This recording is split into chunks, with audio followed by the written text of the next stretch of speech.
Fresh Ebola outbreak in Congo kills 3.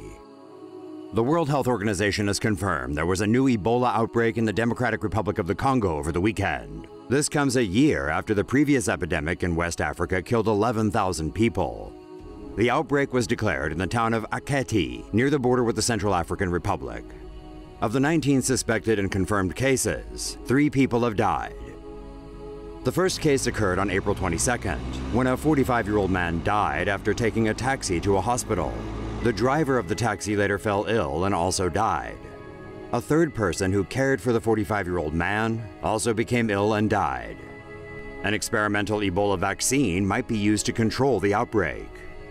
The vaccine replaces a gene from the harmless vesicular stomatitis virus with a gene encoded with a surface protein of the Ebola virus. The vaccine produces an immune response in humans. Some 300,000 emergency doses of the vaccine are available. Health officials in the Congo are trying to contact 125 people who have potential links to the identified cases. WHO officials have not yet decided whether or not to use the experimental Ebola vaccines to contain the outbreak. Say no to safe spaces on YouTube. Support TomoNews at patreon.com/TomoNews. It's been a long, hard fight against the Ebola virus. Researchers developing Ebola vaccination for wild apes. New research into an Ebola vaccination for wild apes has shown promising results. A study saw sedated captive chimpanzees suffered no major health issues after being given an oral Ebola vaccination. Researchers took an Ebola protein and put it into a rabies vaccine commonly used on foxes. 4 chimpanzees received a single dose via needle injection, while another half-dozen received the vaccine orally.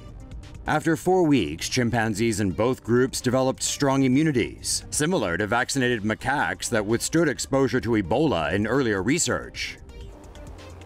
Ebola is deadly to humans, apes, and other animals. It's believed to have originated from fruit bats before spreading to other species via the fruit they ate.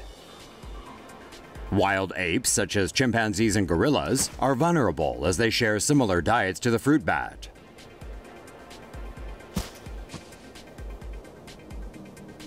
Researchers believe the oral vaccine could protect the wild chimpanzee population, but claim U.S. legislation meant to protect endangered species is stopping the research from going further.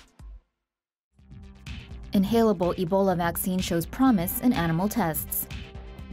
The first needle-free vaccine against Ebola has shown promising results in monkeys, and researchers should begin human trials soon.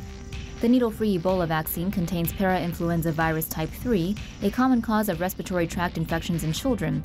It's an Ebola virus glycoprotein that stimulates an immune response against the virus.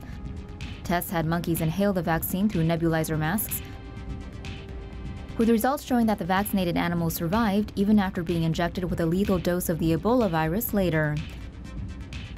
Scientists said the vaccine could be useful in remote areas where trained medical personnel are insufficient. How Bas-Uele oral medication and plasma transfusions work to combat the Ebola virus. Parts of West Africa are continuing to battle the spread of Ebola as a U.S. nurse undergoes treatment after contracting the virus from a Liberian patient.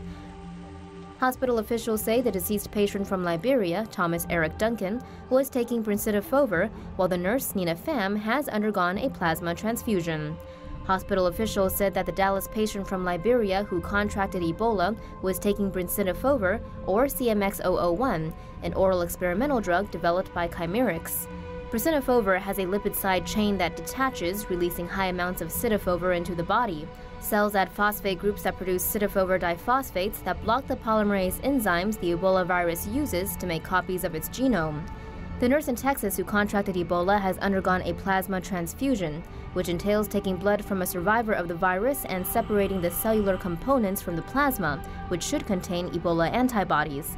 After the resulting serum is transfused into the sick patient, antibodies attach to the Ebola virus, preventing it from entering a person's cells. An investigation is underway to determine how Pham contracted the virus, as officials say she was wearing full protective gear when she provided care to Duncan at Texas Health Presbyterian Hospital. Say no to safe spaces on YouTube. Support TomoNews at patreon.com/TomoNews. How the Ebola virus spreads. According to the U.S. Centers for Disease Control and Prevention, it is not understood how the Ebola virus first appears in humans in the event of an outbreak. But how it is spread to other victims is fairly well understood. Ebola is not an airborne virus, meaning that it cannot be spread by, for example, sitting next to an infected person in a bus or on a train. Ebola in general does not spread via water or food, or insects like mosquitoes. The virus can only be spread by a patient who is already showing symptoms, such as fever, abdominal pain, diarrhea, and vomiting. To become infected, a person needs to come into contact with an infected person's bodily fluids, such as blood, sweat, vomit, feces, urine, saliva, or semen.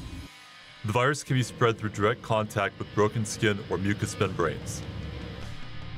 Health workers wear protective gear, such as masks, goggles, and gloves, to avoid this kind of contact. The current Ebola epidemic is the first to have spread outside the African continent. Before this year, Ebola outbreaks have been mostly confined to remote parts of Africa.